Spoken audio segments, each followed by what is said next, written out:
Yani şimdi ben 10 ay önce anneme ve kardeşime ziyarete gitmiştim Gazze'ye. Orada Filistin'de, yani Gazze'de Filistin kızlarına bağlı bir hastane var, Kudüs Hastanesi. Ben oradayken orada bir açık kalp merkezi kuruluyordu. Bana danıştılar. Ben de bir katkım olsun diye oraya bir yardıma gitmiştim. Orada açık kalp merkezi açıldı. Açık kalp ameliyatını yapmaya başladık orada. Kudüs Hastanesi'nde. 2007'sinde o zaman da bizim açık kalp ameliyatımız vardı. Ben ameliyata hazırlanırken o zaman da bir savaş ilan edildi. Ben hastaneye gittim.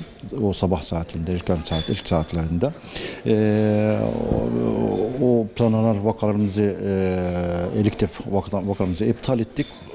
Çünkü biz olağanüstü bir durum ilan ettik hastanede. Çünkü yaralılar gelmeye başladı.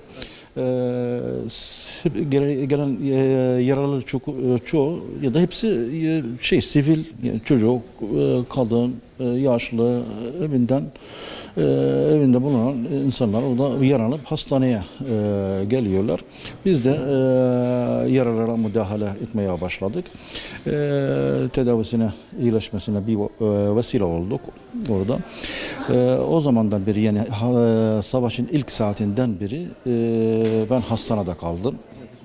Neredeyse 1,5 ay, yani Türkiye, yani buraya gelene kadar hastanedeydim. Oradaki biz bombardıman sesleri gelmeye başladı. Biz duyuyoruz. Çok korkunç bir şekilde bombardıman sesi geliyor. Hastane etrafında sivil, ilk önce bizim hastaneye yakın bir İslam Üniversitesi var, Ezher Üniversitesi de var. Orayı bombaladılar. Sivil yerleri bombaladılar. Hastane etrafında orada bulunan binaları bombaladılar. Bunda bombardıman sesi geldiği zaman biz sanki hastaneye geldiğini zannediyoruz. Çünkü çok korkunç bir şekilde vuruyorlar.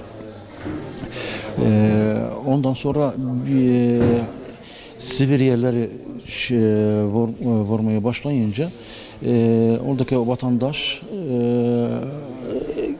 kendi evleri güvenli olmadığını falan anladılar. Bu şekilde hissedince o zaman bir barınma yeri aramaya başladılar. Çünkü Gazze'de küçük bir yer, orada sığınak yok. Nereye gidelim diye biz hastane genelde vurulmaz diye güvenli bir yer düşünerek hastaneye sığındılar, barındılar. Ben Kudüs Hastanesi'ndeydim. Kudüs Hastanesi'nde yani neredeyse yavaş yavaş millet oraya gelmeye başladı. Yani hastane yani sığınak olarak kullanmaya başladılar. Yani 12.000'den fazla vatandaş vardı. Hastane koridorunda, hastane merdiveninde, hastanenin her köşesinde vatandaş vardı. Bir yandan da yaralar da vardı. Hastalar da vardı. Bir anda onlarca yaralı geliyor hastaneye. Şehitler de geliyordu. Yaralar biz müdahale elimizden geleni yapıyorduk. Savaşın ilk saatinden biz zaten Gazze'de elektrik kesintisi oldu. Biz ne kullanacağız? Burada hastanede jeneratör var. Jeneratör orada biliyorsunuz mazota bağlı. Orada hastanede jeneratör kullanmaya başladı. Gittikçe zaten mazot girmesine izin verilmiyordu.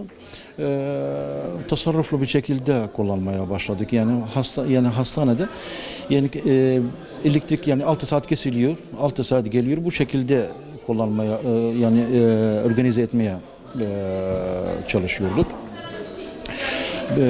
Biz oradayken bir uyarı geldi, telefon geldi bizim hastanenin müdürüne, yani bizim Kızılay sorumlusunu. Hemen hastaneyi boşaltın diye, çünkü hastane her anda vurulabilir. İsrail ordusundan bir uyarı geldi. Müdür bey dedi ki biz hastanede 12.000'den fazla sivil vatandaşımız var. Bunun yanında hastalar da var. Cihaza bağlı yoğun bakımda yatan hastalar da var. Biz bu şekilde boşaltmamız mümkün değil. Yani bu insanı dışı bir hareket. Biz yani böyle bir şey boşaltmamız mümkün değil bu şekilde. Biz de hastanede hizmetimize devam etmeye devam ediyorduk. Ondan sonra millet orada korkmaya başladı. Hastane vurulabilir. Ertesi gün yani o gecede hastanın etrafındaki evleri bombaladılar. Yani korkunç bir şekilde bombardıman sesi geliyordu. Biz ameliyathanedeyken ameliyat yaparken bombardıman sesi, patlama sesleri falan da duyuyorduk. Gerçekten çok yani korkunç bir travma, bir trajedi falan yaşadık. Yani Gazze'de şu anda yani insani felakati yaşanıyor.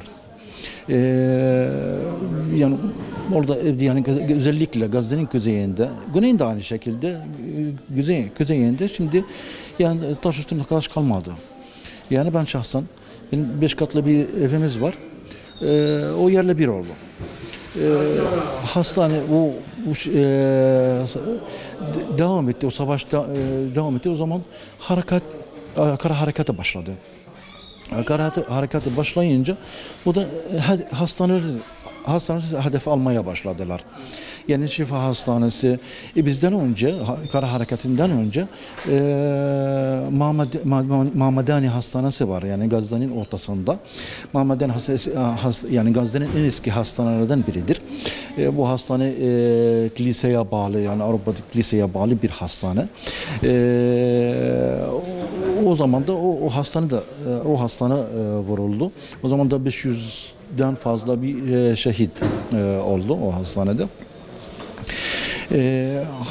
Hastaneler hedef almaya başladılar. Kara harekete başladı. Bizim hastaneye yani yaklaşmaya başladı. Biz de her gün, her saat patlama sesleri falan duyuyorduk. Hiç kesilmedi. Elektrik zaten kesintisi var. Mazot gittikçe tükeniyor ama yani kullanıyoruz ama gelen mazot yok, yani dışarıdan gelen mazot yok.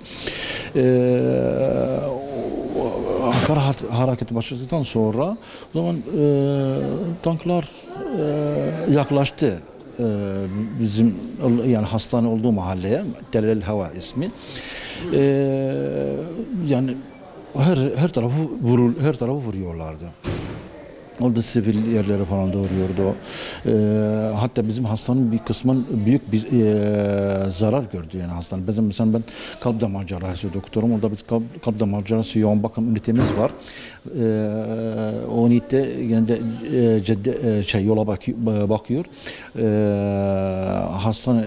Hastane karşısındaki evler bombalanınca hastanın ön cephesi de kırıldı, yani camlar kırıldı. Yani o dolayısıyla bizim kalp damar cerrahisi yoğun bakım ünitemizi kapatmak zorunda kaldık. Yani hasta alamadık oraya. Çünkü tehlikeli bir yer olduğu için biz hasta alamadık oraya. Gittikçe biz zor duruma, yani bizim durumumuz daha zorlaşıyor yani hastanede. Çatışma yeri olunca yanındaki hastane vatandaş o zaman hastane güvenli olmadığını hissetmeye başladılar. Ne yapalım? O da bir uyarı geldi, hemen hastaneyi boşaltın bir uyarı geldi. Vatandaş ne yapalım? Ne edelim? Çünkü tanklar hastanenin etrafında. O zaman vatandaş hastaneye terk etmek zorunda kaldılar. O zaman hastaneye tahliye ettiler. Yani normal vatandaş hastaneye tahliye ettiler güneye doğru. Biz de sağlık ekibi olarak hastalara bakmak zorunda kaldık. Burada hastanede kaldık. Biz hastalarla birlikte orada hastanede kaldık. Hastane boşaldı, yani 300 kişi kaldık hastanede. Biz de yani 5 gün civarında orada mahsur kaldık. Yani çatışma arasında kaldık yani. Yani ne yapalım? Şimdi 2 gün kaldı, hastanedeki mazot tamamen bitiyor, elektrik tamamen kesiliyor. Sular da bitiyor. Hastalara yani insanlara hizmet veremeyecek bir duruma düştük. Yani hastaneye giden bütün yolları kapatmışlar. Vuruldu zaten. Bombardımanlarla vuruldu. Kimse hastaneye gelemiyor. Biz de hastaneden çıkamıyoruz. Biz o zaman da bir organizasyon yapıldı bizim yani Filistin Kızılayı Kızıl Haç Uluslararası Kızıl Haç örgütüyle. O zaman biz hastaneye boşalma yani biz tehlike bir yerdeyiz. O zaman bir uyarı geldi İsrail ordusundan, hemen hastaneye boşaltın dediler. Yani yarım saat içinde hastaneye boşaltmanız lazım dediler. Biz de mecbur olarak hastaneye boşaltmak zorunda kaldık. Çünkü orada ya bütün yaşam kaynakları tamamen tükendi yani hastanede. Biz de hatta bize yol çizdiler. Direkt güneye doğru gideceksiniz. Başka yola gitmeyin. Yoksa vururuz. Biz de aynı şekilde çıkarken çatışma yani bütün bomba sesleri falan da duyuyorduk. Kurşun sesini de duyuyorduk. Nereden geldi, nereye geldi falan bir şey görmüyoruz. Ama yani çok tehlikeli bir yoldan geçtik. Çıktık hastaneden. Bizim hastalarımız vardı. Onları bir ambulanslara bindirdik. O da bir Kızılay'a bağlı bir tır vardı. Oraya bizim hastalarımızı oraya bindirdik. Yaşlı insanlar da vardı. Onları ambulanslara bindirdik. Biz de yürüyerek 15 kilometre civarında Gazze'nin güneyine geçtik. Yani şöyle diyebiliriz. Gazze'de şehit olmayan, yaralı olmayan, ve en azından zarar görmeyen bir aile ya da bir kişi yoktur. Yani ben orada ameliyat yaparken bir haber geldi. Benim dayımın oğlu evi bombalandı. O çok kalabalık yani kalabalık bir mahallede oturuyorlar. O zaman da yani neredeyse 6 bina yıkıldı, yerle bir oldu. Yani benim akrabalarımdan yani 80'den fazla şehidimiz var. Yaralılar da var. Yani benim evim yani Allah'tan boştu. Çünkü mahalle tamamen boşaldı. Yaşatışma yeri oldu. 5 katlı bir evimiz var. O da yerle bir oldu. Yani durum yani çok kötü yani. Yani şimdi bu Aksa Tovanı biliyorsunuz Filistin 75 yıldır işgal altında. Filistin kurtuluşu için yani özgürlüğü için bütün direniş yolları kullanmak bizim için meşrudur. Yani uluslararası kurallarına göre meşrudur. Yani Mescid-i Aksa her gün saldırıya maruz kalıyor. Batı Şeridi'de her gün yerleşim yerleri orada genişletiliyor yani İsrail tarafından. Yani bu duruma bizim direniş örgütlerimiz bu duruma sessiz kalması mümkün değil. O direniş sözcülerine göre biz bu şekilde sessiz kalma imkanımız yoktur. Her an durum patlayabilir. Her an büyük bir felaket yaşanabilir. Çünkü her gün şehit veriliyor Batı Şeridi'de. Gazze zaten orada 17 yıldır ambargo altında. Yani orada rahat gıda giremiyor Gazze'ye. İlaç giremiyor rahat. Ben orada Kudüs Hastanesi'ndeydim. Orada bir anjiyo cihazımız vardı. Bu anjiyo cihazı arıza. Yani ben örnek veriyorum. Arıza oldu. Bir tüp alınması gerekiyor. Bu tüp Gazze'de yok. Yani yurt dışından alınması gerekiyor. Bu tüp alınması için bir yıl uğraştı bizim hastane yönetimi. Yani bir tüp. Yani normalde yani Türkiye'de olsaydı 1-2 gün içinde halledilirdi. Ama orada bir yıl ambargodan dolayı bir yıl bizim yönetim uğraştı. Arabuluculuk, Dünya Sağlık Örgütü falan arabuluculuk falan da koydular. Uluslararası Kızıl Haç Örgütü de arabuluculuk falan koydular. Bu yani bu anjiyo cihazı alabilmek için. Anjiyo cihazı yani anjiyo yapılıyor hastalara. Yani bu hayat kurtarıcı bir cihaz kullanılıyor.